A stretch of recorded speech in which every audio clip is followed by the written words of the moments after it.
جھنگ آستانہ عالیہ منگانی شریف 1 و 2 جون 2025 آستانہ عالیہ منگانی شریف میں 1 و 2 جون 2025 کو عرس مبارک اور ختم شریف کی پرنور محافل کا انعقاد ہوا۔ ان روحانی تقریبات میں ملک بھر سے مریدین اور عقیدت مندوں نے بڑی تعداد میں شرکت کی۔ محفل کی صدارت سجادہ نشین دربار عالیہ منگانی شریف حضرت پیر محمد مظہر حسین صاحب نے فرمائی۔ پیر صاحب نے میڈیا سے گفتگو اور اپنے خصوصی بیان مریدین کو محبت رسول اخلاص اور اتحاد کا پیغام دیا۔ انہوں نے اپنے بیان پاک فوج کو خراج تحسین پیش کرتے ہوئے فرمایا، ملک کی حفاظت کرنے والے جوان ہمارے سچے ہیرو ہیں، ہمیں ان پر فخر ہے۔ پیر صاحب نے عید قربان کے موقع پر قربانی کے اصل جذبے ایثار، وفا اور تقوی کو اپنانے کی تلقین کرتے ہوئے کہا کہ یہی جذبہ ہمیں اللہ تعالیٰ کے قریب کرتا ہے۔ رپورٹ عمیر منظور ساقی عرف عمیر جی۔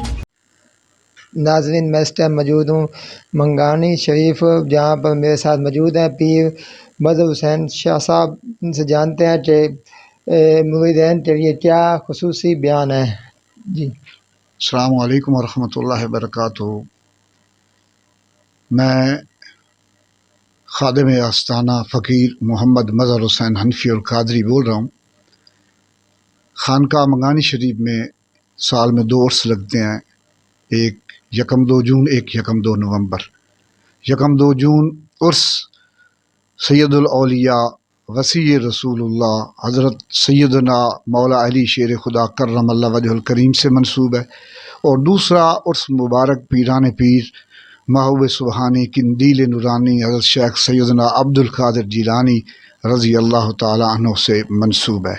یہ خانقاہ میرے سیدی و مرشدی مولائی حضرت خواجہ پیر محمد کرم حسین رحمہ اللہ تعالی الحنفی القادری، جو میرے والد گرامی ہیں، ان کے نام سے ہے۔ آستانہ پاک پر عرس مبارک پر یہاں پر قرآن خوانی ہوتی ہے، نعت خوانی ہوتی ہے، علماء خطاب کرتے ہیں، 2 دن برابر لنگر ہوتا ہے، اور واعظ و نصیحت ہوتی ہے، لوگوں کو شریعت محمدی کا درس دیا جاتا ہے، حفاظ کرام کو یہاں پر دستار بندی کرائی جاتی ہے، یہاں پر درس نظامی پڑھایا جاتا ہے، یہاں پر ہر طرح کے جو دینی چیزیں ہیں وہ موجود ہیں۔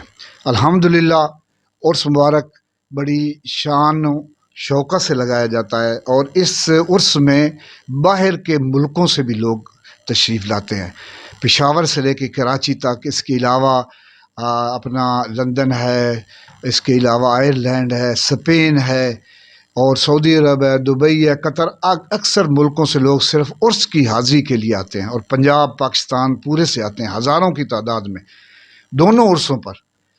یہ جو مولا علی سیدنا علی المرتضیٰ شیر خدا کا عرس مبارک ہے، اور دوسرا حضور غوث الاعظم سرکار، یہ میرے پیر کے آستانے پر لگتے ہیں۔ 2 جون کو آپ کا وصال مبارک ہے، میرے والد گرامی حضرت شیخ پیر محمد کرم حسین رحمہ اللہ تعالی الحنفی القادری، اور 2 نومبر کو آپ کی ولادت ہے۔ ہم نے اپنے بزرگوں کے نام سے یہ عرس منسوب کیے ہوئے ہیں، کیونکہ ہم قادری سلسلے سے تعلق رکھتے ہیں، اور یہ سلسلہ مولا علی شیر خدا کرم اللہ وجہ الکریم اخیر رسول اللہ صلی اللہ علیہ وسلم تک پہنچتا ہے، اور ہم حضور کی اہل بیت اور خصوصاً سیدنا علی المرتضیٰ سے محبت کرتے ہیں، حضور کی تمام آل سے، حضور کے تمام اصحاب سے، اور ہمارا یہ نظریہ ہے، جو اللہ تعالیٰ کو وحدہ لا شریک مانتے ہیں، اور جو رسول صلی اللہ علیہ وسلم کو آخری رسول مانتے ہیں، وہ سب مسلمان ہیں، اور سب مسلمان آپس میں بھائی بھائی ہیں۔ آستان پاک پر بھائی چارے کا اور عالم اسلام کی سلامتی، اور ملک پاکستان کی سلامتی، اور اپنی پاک فوج کے ہمیشہ ہم ساتھ رہتے ہیں، کیونکہ پاک فوج ہے تو پاکستان ہے، اگر پاک فوج نہیں ہے تو پاکستان نہیں ہے۔ دوسرے لوگ آتے جاتے رہتے ہیں، آتے جاتے رہیں گے، ہم اپنی فوج کے شانہ بشانہ ہر وقت صبح و شام دن رات دامے درمے سخن ساتھ ہیں۔ خانقاہ میں صرف محبت کا درس دیا جاتا ہے، خدمت کا درس دیا جاتا ہے۔ طریقت بجز خدمت خلق نیست، بتسبیح و سجادہ دلک نیست۔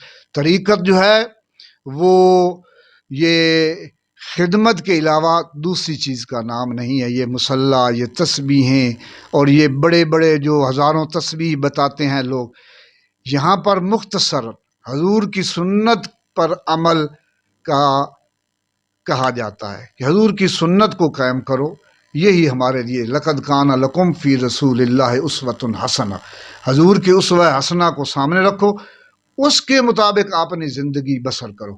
زیادہ بڑے بڑے ہزاروں کے جو وظائف ہیں حضور ہمارے نہیں بتایا کرتے تھے، حضور ہمیشہ مختصر، سب سے بڑی تسبیح جو آپ نے خاتون جنت سیدہ طیبہ طاہرہ کو بتائی تھی وہ تھی 33 مرتبہ الحمد شریف، 33 مرتبہ سبحان اللہ الحمدللہ، اور 34 مرتبہ اللہ اکبر۔ سب سے بڑھ کر، جیسے حدیث ہے کہ غرباء نے عرض کی یا رسول اللہ عمرا تو بڑھ گئے، اس دنیا میں بھی ہم پیچھے ہیں اور جنت میں بھی ہم پیچھے ہیں، صدقہ وہ کرتے ہیں، ان کے پاس پیسے ہیں، وہ حج کر سکتے ہیں، وہ خیرات کرتے ہیں، ہم تو پیچھے رہ گئے۔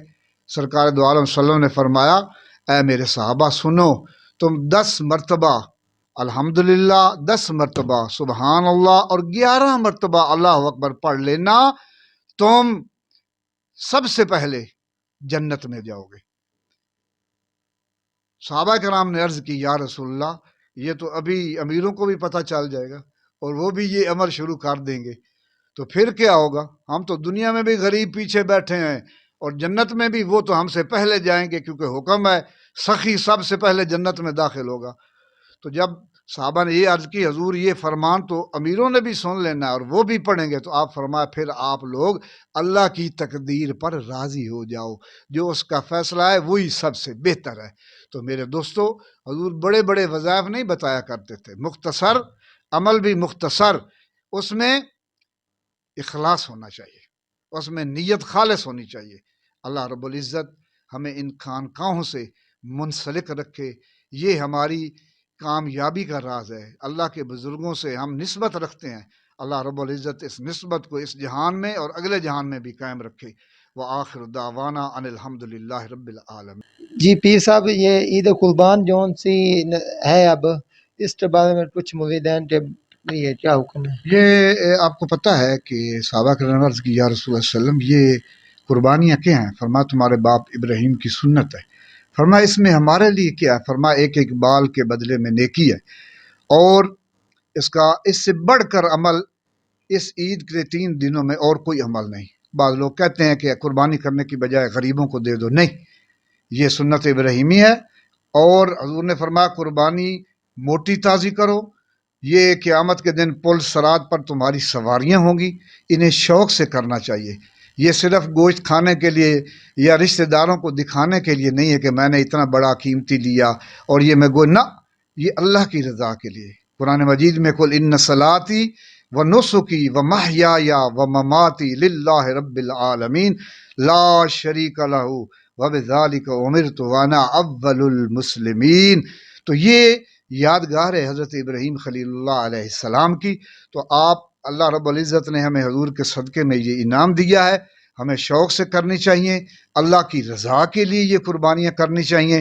جب ہم اللہ کی رضا کے لیے عمل کرتے ہیں تو اللہ تعالیٰ ان کو قبولیت کا مقام عطا فرماتا ہے۔ اللہ رب العزت ہمیں اس مہینے میں جس طرح ہم جانور ذبح کرتے ہیں، اسی طرح ہم اپنی خواہشات کو، اپنی نفسانی خواہشات کو، اپنی شہوت کو ذبح کریں، اللہ کی رضا کے لیے اپنی زندگی بسر کریں، اپنے صوم و صلات کی پابندی کریں، ذکر اذکار کی پابندی کریں، نماز کی پابندی کریں، حقوق اللہ کا خیال رکھیں، حقوق العباد، اپنے رشتہ دار، اپنے دوست احباب، جو لوگ آپ سے منسلک ہیں ان کے ساتھ محبت سے، جو آپ کے ملازم ہیں ان کا خیال رکھو۔ یہی اسلام ہمیں محبت کا درس دیتا ہے اور اخوت کا درس دیتا ہے، ایک دوسرے کے دکھ بانٹنے کا درس دیتا ہے۔ اسلام کہتا ہے کہ اگر تم راستے سے ایک پتھر اٹھاؤ گے تو تمہاری بخشش ہو جائے گی، اگر تم ایک کتے کی جان بچاؤ گی تمہارے گناہ معاف ہو جائیں گے، اگر تم ایک مسلمان، ایک بھائی، ایک رشتہ دار سے تعاون کرو گے تو پھر تمہیں کتنا انعام ملے گا۔ اللہ رب العزت ہمیں عمل کی توفیق عطا فرمائے۔ وآخر دعوانا ان الحمد للہ رب العالمین۔ ٹھیک ہے۔